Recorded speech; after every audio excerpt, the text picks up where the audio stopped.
नमस्कार, आपण पाहत आहात ताज्या हालात न्यूज लाईव्ह। मी आहे आपल्या सोबत। देगलूर शहराच्या विकासासाठी महत्त्वाची बातमी समोर आली आहे। तब्बल 11,50,00,000 रुपयांच्या विकास कामांना मंजुरी मिळाल्याने शहराच्या विकासाला आता नवी गती मिळणार आहे। नगरपरिषदेच्या निवडणुका वेळेत न झाल्यामुळे जवळपास 3 ते 4 वर्षे नगरपरिषदेचा कारभार प्रशासकांच्या ताब्यात होता। त्यामुळे तब्बल 8 ते 9 वर्षांनंतर देगलूर नगरपरिषदेची निवडणूक पार पडली। 2016-17च्या निवडणुकीत काँग्रेसने बहुमत मिळवले होते, मात्र 2025च्या निवडणुकीत प्रभागांची संख्या 12 वरून 13 झाली आणि नगरसेवकांची संख्या 27 पर्यंत वाढली। या निवडणुकीत राष्ट्रवादी काँग्रेसचे 15 तर काँग्रेसचे 12 नगरसेवक विजयी झाले। राष्ट्रवादी काँग्रेसचे उपनगराध्यक्ष तथा समन्वयक लक्ष्मीकांत पदमवार यांच्या नेतृत्वाखाली शहराच्या सर्वांगीण विकासाचा जाहीरनामा प्रसिद्ध करण्यात आला होता।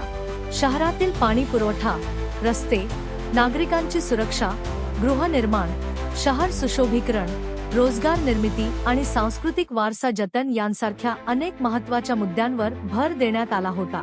या जाहीरनाम्यात लेंडी धरणातून पाणी पुरवठा, डीपी रस्त्यांचा विकास, लेंडी नदीवर नवीन पूल, शहरात सीसीटीव्ही कॅमेरे, महिलांच्या सुरक्षेसाठी विशेष उपाययोजना यांसारख्या योजनांचा समावेश करण्यात आला होता।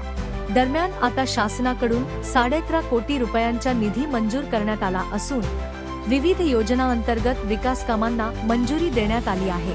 प्रभाग क्रमांक 12 मधील शिवनेरी नगर येथे नमो उद्यान साठी 1 कोटी रुपयांचा निधी, नागरी दलितेतर योजनेअंतर्गत प्रभाग 12, 13 आणि 6 मध्ये 1,71,00,000 रुपयांची विकास कामे, जिल्हास्तर नगरोत्थान योजनेतून प्रभाग 11 व 13 मध्ये 1,70,00,000 रुपयांची कामे, तर विशेष रस्ता अनुदान योजनेतून प्रभाग 11 आणि 12 मध्ये 6 कोटी रुपयांचे रस्ते विकास काम करण्यात येणार आहे। यामध्ये गोविंद माधव रिसॉर्ट ते लिंगनकेरूर तलाव दरम्यान विशेष रस्त्याचे काम करण्यात येणार आहे। तसेच सुभाषनगर ते दत्तनगर दरम्यान सीसी रस्त्यासाठी 1 कोटी रुपयांचा निधी मंजूर करण्यात आला आहे। नगराध्यक्ष विजयमाला टेकाळे यांच्या कार्यकाळाच्या सुरुवातीलाच एवढा मोठा निधी मिळाल्याने शहरातील विकास कामांना लवकरच सुरुवात होण्याची शक्यता आहे। त्यामुळे देगलूर शहराच्या पायाभूत सुविधांमध्ये मोठी सुधारणा होऊन शहराच्या विकासाला नवी गती मिळणार असल्याचे चित्र दिसत आहे। ताज्या हालात न्यूज ब्युरो, नांदेड।